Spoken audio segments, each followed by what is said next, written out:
September 27th, 1942. Richmond, California. Dawn breaks not with birdsong, but with steel. The first thing you hear is the hammering. A rapid, metallic thunder rolling across the waterfront like artillery fire. Rivet guns chatter in overlapping rhythms. Cranes groan as they swing prefabricated hull sections through fog that still clings to the San Francisco Bay.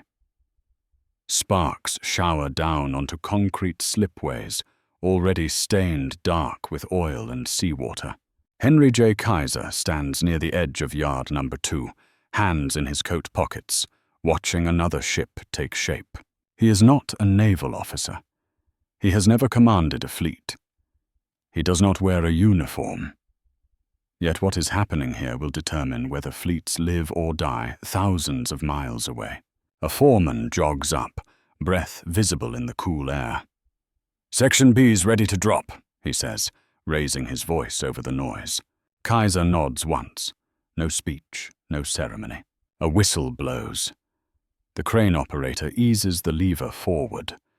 40 tons of steel move into place with practiced precision, guided by men who barely look up. Welding torches flare. The sound changes, from hammering to a steady hiss, as seams are fused instead of riveted. This ship did not exist yesterday. In 4 days it will sail, across the Atlantic and Pacific. Submarines are winning a quiet war. German U-boats stalk shipping lanes, sinking freighters faster than the Allies can replace them. In early 1942, the numbers are brutal. Sinkings outpace construction. Supplies vanish into the ocean. Food, fuel, ammunition, vehicles. Entire armies lost before they ever reach land. The war is being strangled at sea. The solution is not better tactics, not better escorts, not better admirals. The solution is arithmetic. Build ships faster than they can be sunk. The vessel rising on the slipway is a Liberty ship, EC2SC1, a designation as unromantic as the ship itself. No sleek lines, no heavy armor, no glamour. Just steel plates welded together around a triple expansion steam engine that any merchant sailor can maintain. It is not meant to fight. It is meant to arrive, and then arrive again. Kaiser watches workers move with a confidence that would have seemed impossible just a year earlier. Many are new. Women in coveralls, farmers turned welders, clerks who learned to read blueprints in weeks instead of years. Training posters hang everywhere. Jigs hold components in place, so skill is replaced by process. Errors are caught early. Corrections happen immediately. Nothing here depends on individual brilliance. Everything depends on flow. A young welder named Rosa Martinez pauses to wipe sweat from her brow, her mask flipped up. She has been on the line for 6 months. Before Pearl Harbor, she worked in a department store in Oakland. Now she can weld a hull seam, blindfolded. "You keep moving," she says later, when asked how they work so fast. "You don't think about the ship. You think about your piece. If everyone finishes their piece, the ship finishes itself." That philosophy is everywhere. Hull sections are not built on the slipway. They arrive already complete, fabricated inland, transported by rail, stacked like oversized machine parts waiting for assembly. Cranes move them into position in minutes. Welders seal joints where riveters once spent days. Rivets require pauses. Welding does not. That single change cuts construction time in half, then half again. By mid-1942, the yards no longer build ships start to finish. They assemble them, like automobiles, like weapons. Navy observers stand nearby, clipboards in hand, watching in disbelief. A captain murmurs to another officer, "We used to measure construction in months. Now they measure it in shifts." Some of the officers worry. Welded hulls crack, they say. Liberty ships are ugly, slow, vulnerable. They are not warships. Kaiser does not argue. They don't have to be perfect, he replies. They just have to exist. A horn sounds. Another section locks into place. The ship's outline is already unmistakable. Bow, stern, deckhouse rising in layers. You can almost see cargo stacked inside her future holds. Tanks for Africa, food for Britain, fuel for the Pacific.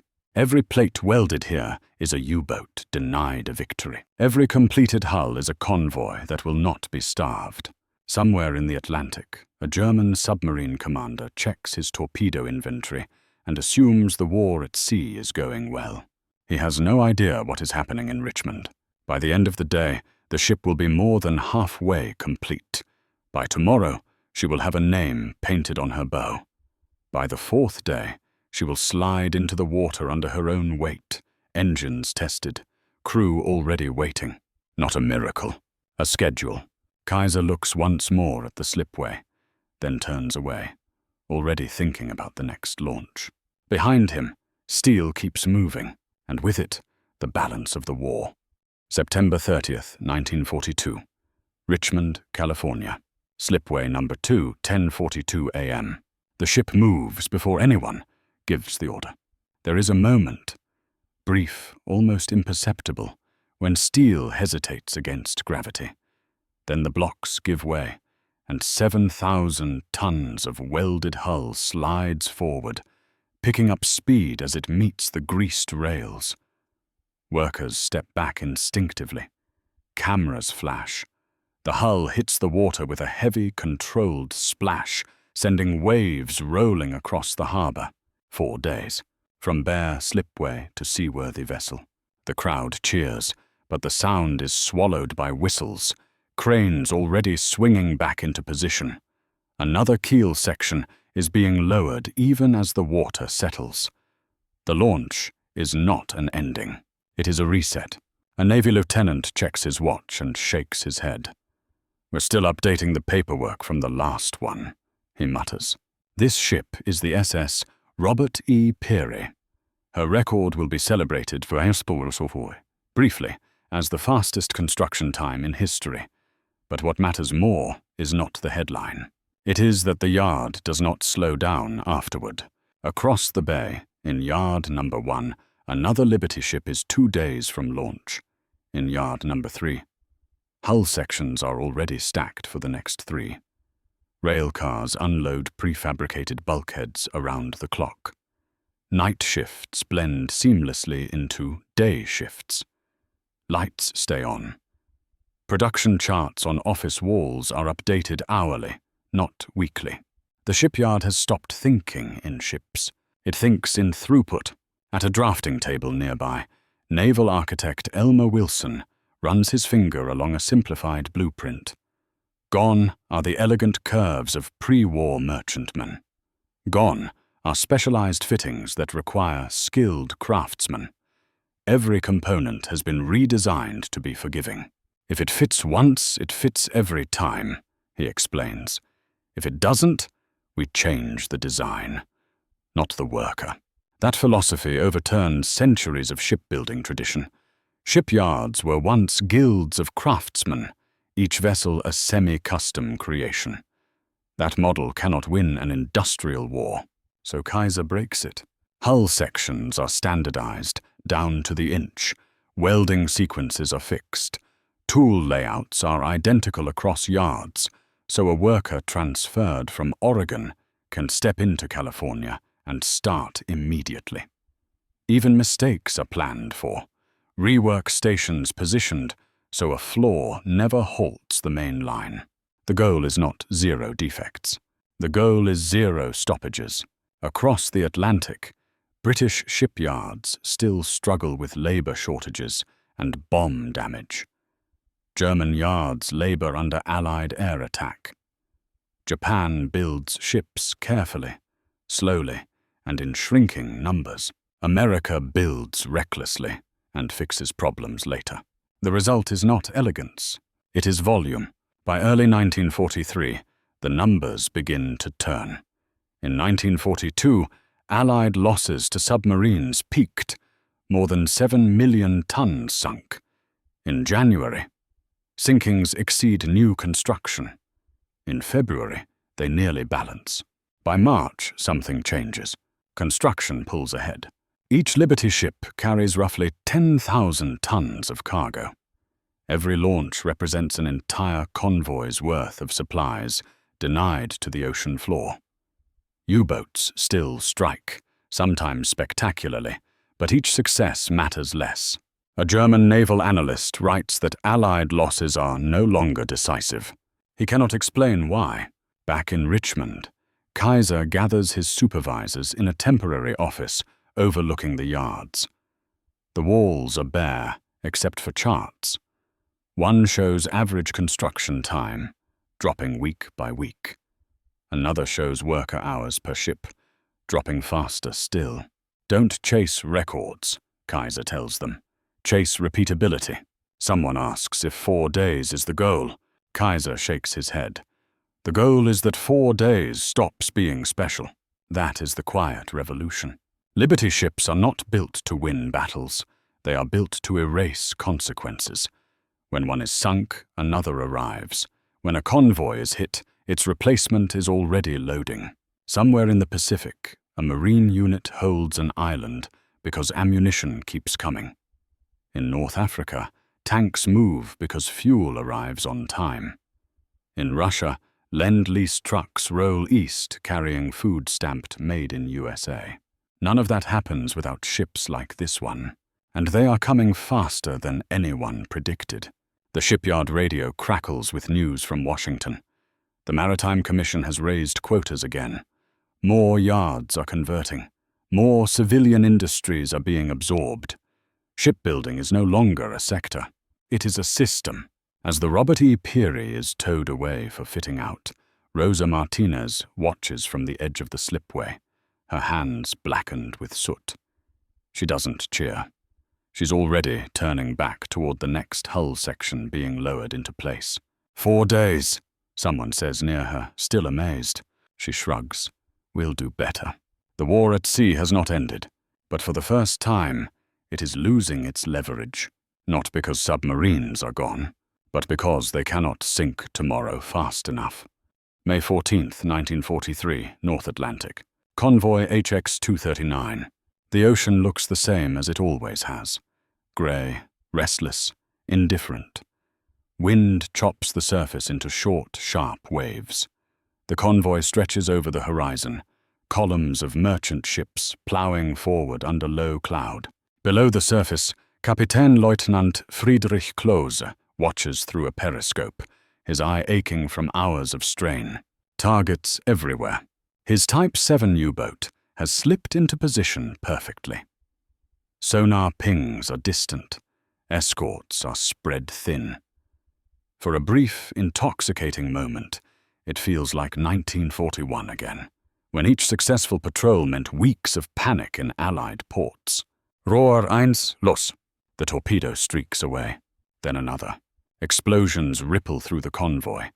A freighter lurches, its bow collapsing inward. Another takes a hit amidships, smoke boiling upward. Sailors scramble. Sirens wail. Klose allows himself a slow breath. 2 ships sunk. A good night. And yet, something feels wrong. As dawn comes, Klose surfaces at a safe distance and listens to radio traffic. The Allied escorts remain aggressive, but not frantic. Replacement ships appear on the horizon before the smoke has even cleared. The convoy tightens formation and moves on. No pause, no retreat. Back at U-boat command in Lorient, analysts tally the numbers. Yes, tonnage has been sunk. Yes, crews performed well, but the chart does not behave the way it used to. Sinkings no longer produce the same effect. What the Germans do not see, what they cannot see, is Richmond. They do not see slipway number 2 resetting hours after a launch. They do not see prefabricated hull plates arriving by rail in perfect sequence. They do not see a workforce that no longer stops to ask why a ship is needed. Only how many? By mid-1943, the balance has flipped decisively. For every Liberty ship sunk, 2 more are launched. Then 3. then 4. Admiral Karl Dönitz writes privately that the battle is becoming uneconomic.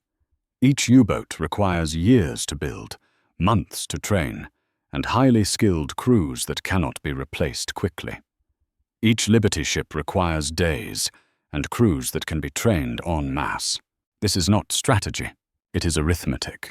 At the Kaiser yards, the consequences are barely discussed. Workers know ships are being sunk. Notices go up. Names are read. There are moments of silence. Then the line keeps moving. New workers arrive weekly. Farmhands from the Midwest, clerks from San Francisco, women who have never held a welding torch. Training is measured in hours, not months. Jigs guide hands. Templates remove guesswork. If a worker quits, another steps in. If a mistake is made, the shipyard absorbs it. The system does not depend on heroes. That is its strength. A Liberty ship captain, Samuel Ortega, stands on his bridge during sea trials, watching the shoreline recede. He knows his ship is not fast. He knows she is not graceful. He knows she may not survive the war, but he also knows something else. If he does not return, another ship will sail, and that knowledge changes how the war feels. In Washington, planners begin to speak differently. They no longer ask whether operations are logistically possible. They ask how fast they can be supplied. Island-hopping plans expand. Invasions are scheduled closer together. Lend-lease shipments to Britain and the Soviet Union increase without fear of collapse. The Atlantic becomes a highway instead of a gauntlet. All of it flows through hulls like the ones sliding into the water at Richmond. Henry Kaiser visits the yard again in July. He is older now, tired, but satisfied. He watches a launch from a folding chair, a cigar clenched between his fingers. A reporter asks him if the Liberty ship will be remembered after the war. Kaiser exhales smoke. "I don't care if anyone remembers the ships," he says. "I care that the war ends sooner." That is the quiet truth. The Liberty ship is not a weapon you point. It is a weapon you endure. By the end of 1943, U-boat commanders report that even successful patrols feel futile. Sinkings make headlines for a day, then vanish under new launch announcements. The sea has stopped being a bottleneck. It has become a conveyor belt, and somewhere between the 4th day and the 400th ship, the nature of the war has shifted. Not because submarines were defeated in a single battle, but because the enemy learned how to make loss irrelevant. September 27, 1943. Richmond, California. The yard wakes before dawn. Floodlights burn white against the fog drifting in from San Pablo Bay. The air smells of ozone, salt, and hot steel. Somewhere, a whistle blows, not to start work, but to shift it. One crew hands off to another without ceremony. The line never sleeps. On slipway number 2, hull 2703 is nearly ready. Ruth Martinez tightens her gloves and checks the seam one last time. She has been welding for 11 months now, long enough that the torch feels like an extension of her arm. Long enough that she no longer flinches when sparks cascade across her boots. She does not know where this ship will go. The Pacific, maybe. The Atlantic, Russia, Africa. It does not matter. What matters is that the weld holds. A foreman walks the line with a clipboard, ticking boxes. No speeches, no pep talk, just verification. If something is wrong, it will be corrected now, not argued about later. At 10:43 a.m. the order is given. Blocks are knocked free. The massive hull shudders, then begins to move. Steel slides against greased ways with a sound like distant thunder. Workers step back as the ship gathers momentum. Hull 2703 enters the water cleanly. Applause lasts less than a minute. Then men and women turn back to their stations. Another keel is already being lowered behind it. What the workers do not see, what they are never meant to see, is how radically this moment has changed the war. Across the Atlantic, Allied planners have begun to treat shipping losses not as crises, but as variables.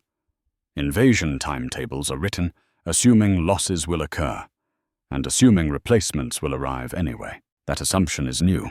At Quebec, during Allied conferences, shipping tables stretch across entire walls. Arrows overlap. Colored pins mark routes that would have been unthinkable a year earlier. The phrase acceptable loss appears in documents. That phrase would be monstrous without Richmond, without Kaiser, without the shipyards that turned steel into time. In Germany, the contrast is painful. Shipyards along the Baltic and North Sea struggle under bombing. Skilled labor is scarce. Production is fragmented, defensive, cautious. Every hull is treated as irreplaceable, because it is. A German naval architect writes bitterly in his journal that America builds ships the way we build artillery shells. He is not wrong.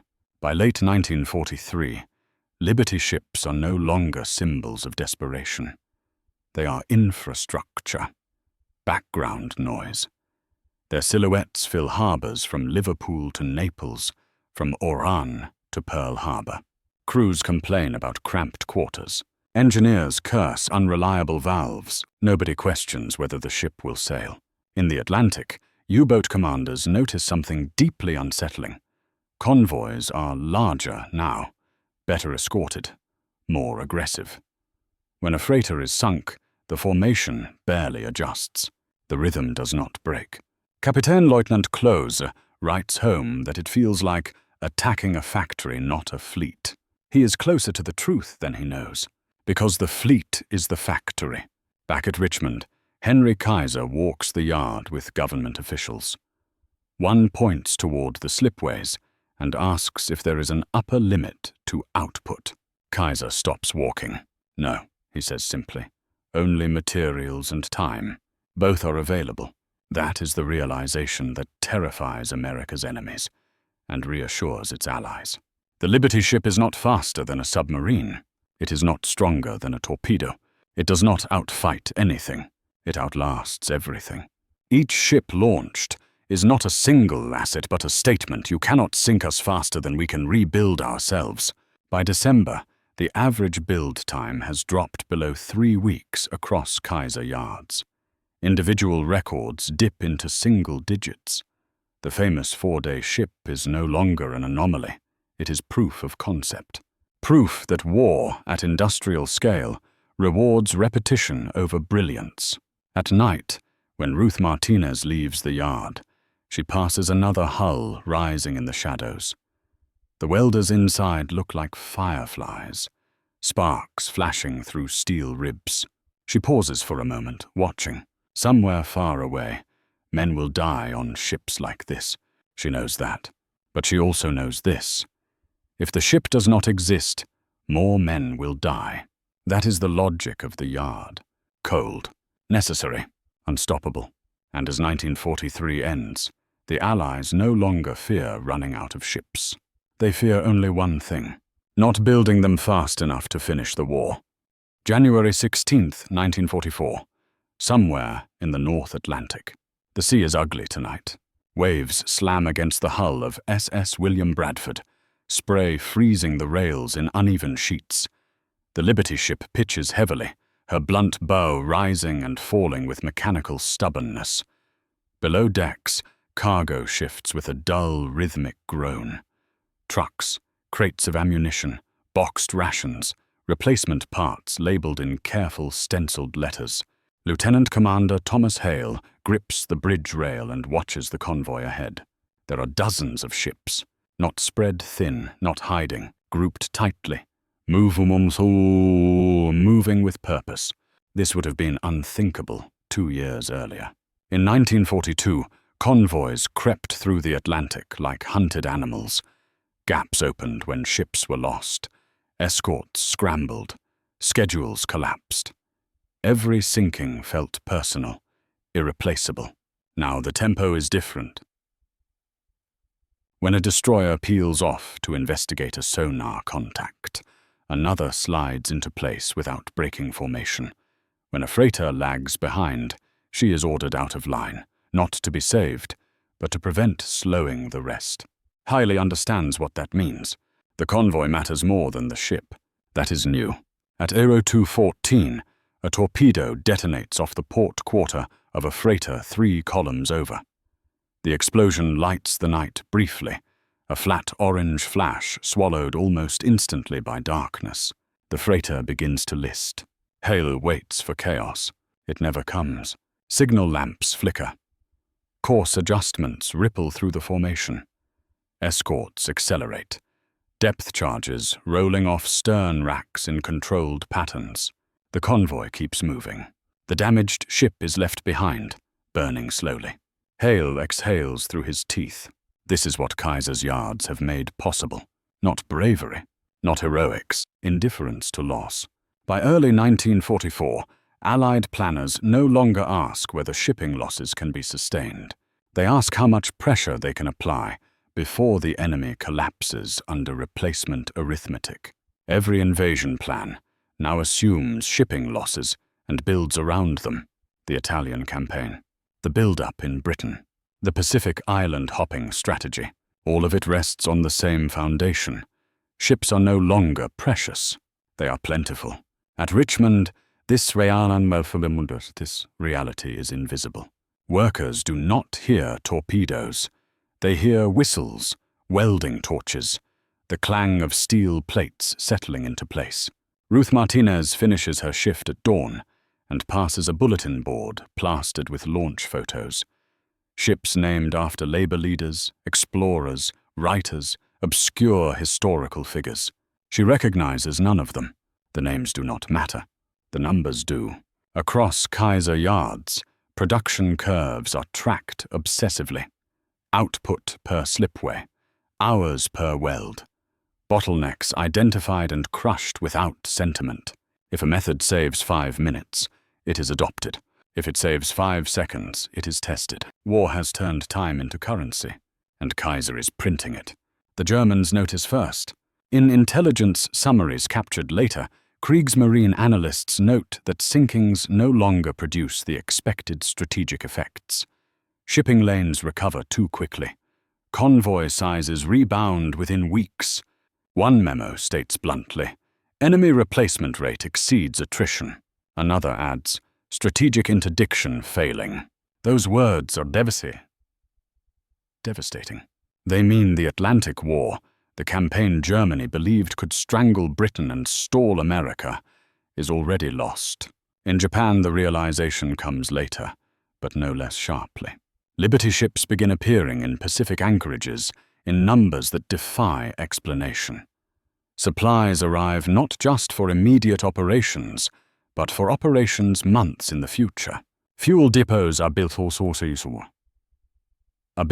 airfields before attacks before defenders can react. The American way of war is no longer reactive. It is predictive, and the prediction is simple. We will have more tomorrow. Back in Richmond, Kaiser meets with Navy representatives who ask if output can be maintained once the war ends. Kaiser shrugs. The method doesn't disappear, he says. Only the reason changes. That too is unsettling, because it means the system that won the war cannot be dismantled easily. It has momentum. Liberty ships are soon joined by victory ships, faster, stronger, improved designs incorporating lessons learned in real time. The yards adapt instantly. New templates, new workflows, no pause. The machine learns. Ruth hears about the change during a lunch break. Faster ships, better engines, stronger frames. Someone jokes that by the time they finish, the war will already be over. No one laughs. They all understand something instinctively now. The ships are not being built to win battles. They are being built to end the war. Every Liberty ship that enters service shortens timelines, compresses campaigns, reduces the enemy's ability to recover, not by brilliance, by volume, by certainty, by the crushing realization that no matter how many you sink tonight, more will arrive tomorrow, and the day after that, until resistance is no longer mathematically possible. At sea, Hale watches dawn break over the convoy. The damaged freighter is gone now, swallowed by distance and water. No memorial, no pause. The convoy presses on. He thinks of the shipyards he has never seen, the welders he will never meet, and he understands with sudden clarity that the most dangerous weapon America has built is not a ship or a bomb or a gun. It is the ability to replace everything. March 2nd, 1944. Berlin. The room is quiet in a way that makes men uneasy. Admiral Karl Dönitz stands at the head of the table, hands resting on a stack of reports that no longer require explanation. Around him, officers of the Kriegsmarine avoid eye contact, eyes drifting instead to maps that have not changed in weeks. Atlantic shipping lanes thick with Allied traffic, red markers scattered like wounds that never close. The numbers are wrong, not incorrect, impossible. A junior officer clears his throat. Sinkings for February, he says carefully. 37 confirmed. Dönitz nods once. Door. And Allied tonnage launched? A pause. A swallow. Approximately 1.3 million tons. No one speaks. The arithmetic is merciless. German U-boats are still killing ships. Crews are still fighting, still slipping into convoys, still firing torpedoes at silhouettes in the dark. But it no longer matters. For every ship sunk, 2 more slide down American slipways, sometimes 3. The Battle of the Atlantic has crossed a threshold no strategy can reverse. In earlier years, each sinking had carried weight. Crews celebrated. Intelligence officers traced effects. British rations tightened. Shipping schedules collapsed. Now sinkings barely register outside operational logs. Allied convoys absorb losses the way oceans absorb rain. Dönitz closes his eyes briefly. He knows where this leads. Across the Atlantic, in Washington, the mood is different. Admiral Ernest King studies charts with a satisfied detachment. Convoy protection has improved. Escort carriers now patrol gaps once ruled by U-boats. Radar and sonar coverage overlap. But it is not the technology alone that reassures him. It is capacity. Losses are expected and planned for. A staff officer points to a projection. Even at peak attrition, sir, net shipping available increases through summer. King nods. Then proceed. Proceed. That word now carries weight. Because it means the invasion of Europe is no longer constrained by shipping. It is enabled by it. Back in Richmond, the yard does not slow. Ruth Martinez no longer attends every launch. There are too many. The novelty has worn off. Ships slide into the water weekly, sometimes daily, greeted by applause that feels routine rather than celebratory. She has moved up, supervising a small team now, her hands less burned, her clipboard more often full. She watches new hires arrive fresh-faced and nervous, and she remembers her own first day. The learning curve is steep and intentional. Kaiser's greatest innovation may not be steel or welding technique, but labor. Workers are trained narrowly, intensely. One task mastered, then another, then combined. No one waits years to become an expert craftsman. Expertise is distributed across the line. The shipyard does not depend on heroes. It depends on process. This too is warfare. In the Pacific, the effect becomes undeniable. By mid-1944, American forces are landing not just troops, but infrastructure. Entire harbors appear where jungle stood weeks earlier. Floating dry docks, service ships at the front. Fuel depots follow assaults instead of preceding them. Japanese planners notice the pattern too late. Each island taken is not just a base. It is a node in a supply network that grows stronger the farther it extends. Liberty ships anchor offshore, unloading endlessly. No pauses, no shortages. A Japanese naval officer writes in his diary, "They fight with ships the way we fight with men." He does not mean it as praise. In Normandy, planners finalize invasion timetables with unprecedented confidence. Shipping losses are modeled, simulated, absorbed. The question is no longer whether enough ships exist. The question is how fast beaches can be cleared to receive them.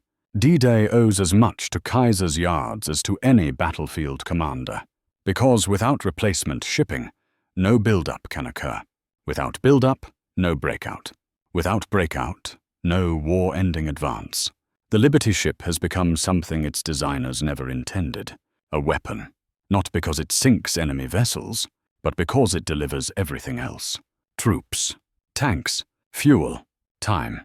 Ruth stands on a bluff overlooking the yard as another ship slides free, hull catching sunlight briefly before meeting the bay. The splash echoes, then fades. She realizes something with quiet pride. This ship may never see battle. It may never fire a shot. But somewhere, months from now, a soldier will eat because of it.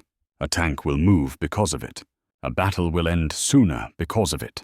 And someone will live who otherwise would not have.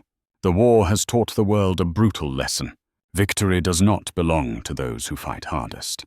It belongs to those who can keep fighting longest.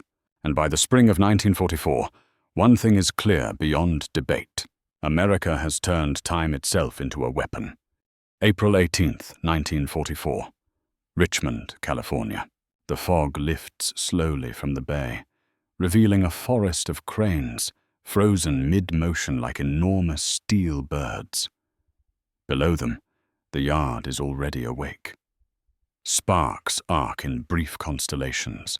Welders shout measurements over the din. A siren sounds, not an alarm, but a marker of time. Another hull is ready. Ruth Martinez checks her watch without thinking. The habit has become instinct. Time governs everything here, not in hours, but in sequences. Panel arrives, panel fitted, weld completed, inspection signed. Move on. The ship waiting in the cradle is not special. It is not named after a hero or a battle. It is Liberty ship SS Robert E. Peary, and by the end of the day, it will be famous for one reason only. Speed at 12:01 a.m. The keel had been laid. At 4:14 p.m. The hull is complete. 4 days, 15 hours, 29 minutes. When the ship slides into the water, there is cheering, but it is restrained. No one is surprised anymore. Records fall regularly now. What matters is not the headline, but the precedent. If this can be done once, it can be done again, and again, and again. Henry Kaiser stands near the platform, hands clasped behind his back, watching the launch with a look that is not triumph, but calculation. He has already moved past celebration. His mind is on replication. How many yards could do this? He asks quietly. If they built the same way. No one answers immediately, because the answer is uncomfortable. All of them. Across the country, the method spreads. Yards in Oregon, Washington, Louisiana, Maine. Techniques refined at Richmond are copied, adapted, improved. Welded hulls replace riveted ones. Standardized designs reduce errors. Supply chains are synchronized with production instead of chasing it. Shipbuilding stops being an art. It becomes an industry, and industries scale. In Washington, planners begin to think differently. Where once shipping losses shaped strategy, now strategy shapes shipping. Convoys are scheduled not around scarcity, but around opportunity. Amphibious operations multiply. Secondary theaters receive resources once deemed too risky to divert. The war expands, not geographically, but logistically. In London, British officers quietly admit what they once resisted. The Atlantic War has been won not by U-boats or escorts, but by arithmetic. An RAF liaison officer writes home, "We no longer ask if a ship can be spared. We ask where it should go." That shift changes everything. In the Pacific, island hopping accelerates. The distances are enormous, the risks immense. And yet the supply lines hold. When ships are lost, replacements are already en route. When ports are damaged, floating infrastructure follows. When plans change, shipping adapts. The Japanese Navy still fights fiercely, still sinks ships, still inflicts pain. But each victory feels smaller than the last, because nothing stops. Back at Richmond, Ruth notices a change among the workers. Early in the war, people spoke of finishing ships for the boys overseas. Now they speak of quotas, of schedules, of efficiency. The emotional weight has shifted. The war no longer feels fragile. It feels inevitable. A young welder beside her points to the bay, where 3 completed Liberty ships sit at anchor, waiting for tugs. "My brother's on one of those," he says casually. Ruth nods. "So are half the boys in town?" she replies. He smiles, then returns to work. This is what victory looks like when it is built rather than won. Not a single moment, not a decisive clash, but a system that refuses to stop. By mid-1944, Allied planners understand something profound. They are no longer racing the enemy. They are outrunning time. The shipyards have done more than produce hulls. They have collapsed uncertainty. They have removed the possibility that the war might drag on due to exhaustion. Every Liberty ship launched is a promise kept. Every convoy delivered is a future secured. And for the first time in modern history, an industrial process has moved faster than destruction itself. The world will not forget this lesson, because after the war ends, nations will remember not the names of most ships, but the idea that built them, that speed when organized, that quantity when planned, that logistics, when mastered, can end wars long before soldiers realize they have already been won. June 6, 1944, English Channel. Dawn breaks not with silence, but with engines, thousands of them. From the bridge of a Liberty ship riding low in the water, Lieutenant Commander Andrew Collins grips the rail as the grey horizon slowly fills with shapes. Landing craft, destroyers, transports, tankers, hospital ships. More hulls than he can count, layered in depth from foreground to distance, all moving on converging courses. The sea is no longer empty. It is organized. Collins has crossed the Atlantic 3 times in the past year. Each crossing felt routine. Tense, yes, but controlled. U-boats are still out there, but they no longer feel decisive. Escorts are thick. Replacement ships arrive faster than losses are reported. But this morning is different. This morning, the shipping itself is the weapon. Below decks, cargo crews stand ready beside vehicles chained to the deck. Sherman tanks bulldozers, fuel trucks, ammunition crates stamped with dates weeks into the future. Every item has been counted, weighed, allocated. Nothing here is accidental. Collins knows the numbers because he has lived them. In 1942, the question was whether enough ships existed to attempt something like this. In 1944, the question is only timing. The Liberty ship beneath his feet was laid down in Oregon less than 2 months ago. Before that, it was plates of steel stacked in a yard. Before that, iron in the ground. Now it is here. 1 unit in an oceanic machine. As the first waves approach Normandy, Collins watches landing craft peel away in precise intervals. Smoke rises from the coast. Naval gunfire rolls like distant thunder. Yet the supply flow does not pause.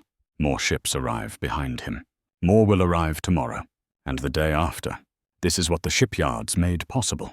Not just transport, continuity. At Supreme Headquarters, Allied planners track the invasion not as a single operation, but as a curve of tonnage landed per day, a curve of fuel consumption versus delivery, a curve that only moves upward. Losses are expected, but replacement is assumed. That assumption changes how decisions are made. Commanders accept risk because logistics can absorb it. They advance aggressively because resupply is guaranteed. They do not wait for perfection. They move because the system moves with them. Back in Richmond, the war feels closer now. Not because of the newsreels, but because of tempo. Launches continue daily. Workers no longer ask where ships are going. They assume Europe, Pacific, somewhere that needs them. The yard bulletin boards track output the way sports fans track scores. Numbers chalked up, erased, replaced, always higher. Ruth Martinez hears about D-Day during her lunch break. Someone brings a radio close to the welding bay, volume low beneath the noise. The announcer's voice is tight with controlled urgency. Landings reported along the French coast. No cheering breaks out. Instead, people look at the ships around them, then at the clock, then back to work. They understand their role. This invasion is not sustained by courage alone. It is sustained by steel arriving on time. Across the Atlantic, German officers watch the same armada with a growing sense of unreality. They have seen invasions before. They have repelled them. But this is not a wave. It is a tide. They destroy landing craft, more arrive. They sink transports. Replacements unload the same cargo hours later. There is no pause long enough to exploit. Because the Allies are not depending on a breakthrough. They are depending on throughput, and throughput has already been solved. By late June, supply dumps in Normandy grow faster than German artillery can disrupt them. Temporary ports become permanent arteries. Fuel flows inland. Ammunition piles stack higher. Every problem encountered already has a solution en route. The shipyards made this possible not by brilliance, but by removing fragility. The Liberty ship was never meant to be beautiful. It was meant to exist in numbers that overwhelm chance, to exist in a system where no single loss matters. That philosophy now governs the war. By the time Paris is liberated, the outcome is no longer debated seriously in Allied councils. The question is not whether victory will come, but how quickly Europe can absorb what follows. And it all traces back to places like Richmond, to foggy mornings and welded seams, to clocks watched by women with grease on their hands, to a realization no navy had ever fully accepted before, that oceans are not barriers when you can manufacture your way across them. The shipyard did not just build ships, it erased distance, and once distance was gone, the war had nowhere left to hide. September 1944, Richmond, California. The shipyard is quieter now, not because production has slowed, but because efficiency has erased urgency. Cranes move with unhurried precision. Hull sections arrive exactly when needed. Riveting crews have been replaced almost entirely by welders, their motions smooth, practiced, automatic. The Liberty ship sliding down the ways this afternoon will not set a record. No one cares. Records were the language of 1942. Proof that something unprecedented was happening. By 1944, speed is no longer remarkable. It is expected. Henry Kaiser walks the yard with a small group of Navy officers, hands clasped behind his back, hat pulled low against the sun. He listens more than he speaks.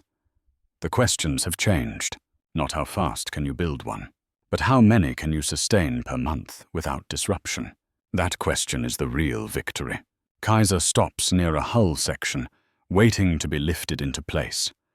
A chalk mark identifies the ship's number. One of thousands. The officers discuss convoy schedules, turnaround times, post-war conversion possibilities. Post-war. The word lands oddly. In Europe, battles still rage.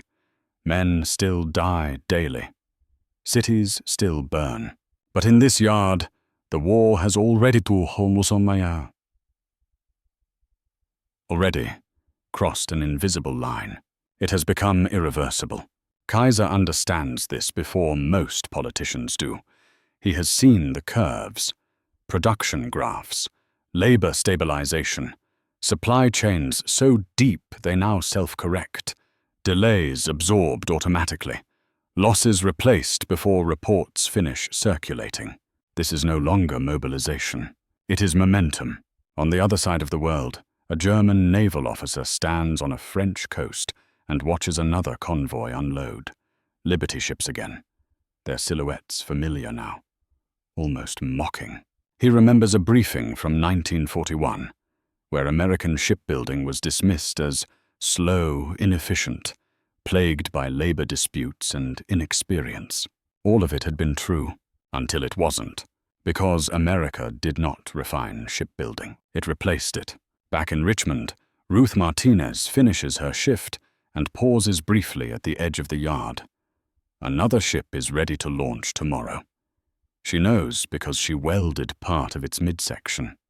She always checks the name. This one will carry ammunition. The next will carry fuel. Another will carry food. She no longer imagines where they'll go. She doesn't need to. They will go everywhere. Across the Pacific, Liberty ships begin appearing in numbers the Japanese Navy cannot reconcile.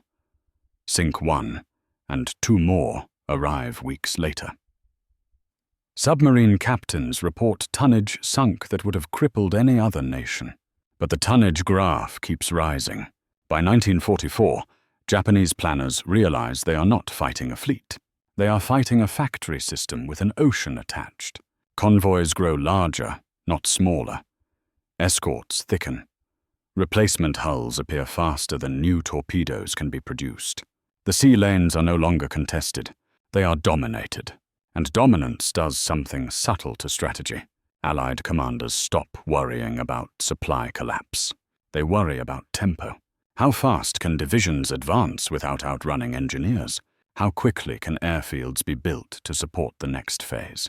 How soon can pressure be shifted from one front to another? Every answer assumes ships will arrive, because they always do. The Liberty ship, once derided as crude, slow, ugly, becomes the backbone of victory, precisely because it is none of the things warships are meant to be. It does not fight. It endures.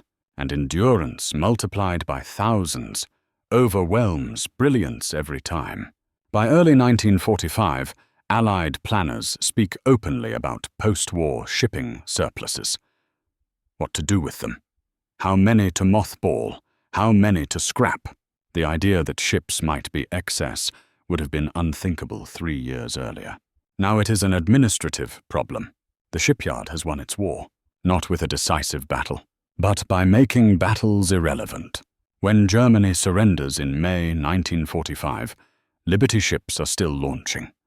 When Japan surrenders in September, they are still crossing the Pacific. The system does not stop because the enemy does. It stops when planners tell it to. And that is the final lesson of the shipyard. Victory did not come because America built the perfect ship. It came because America built a process that did not care about perfection, only continuity, only replacement, only tomorrow arriving on schedule. The war was fought by soldiers, but it was decided by men and women who learned how to turn steel into certainty faster than anyone thought possible. When the ocean stopped being a barrier, the outcome stopped being a question.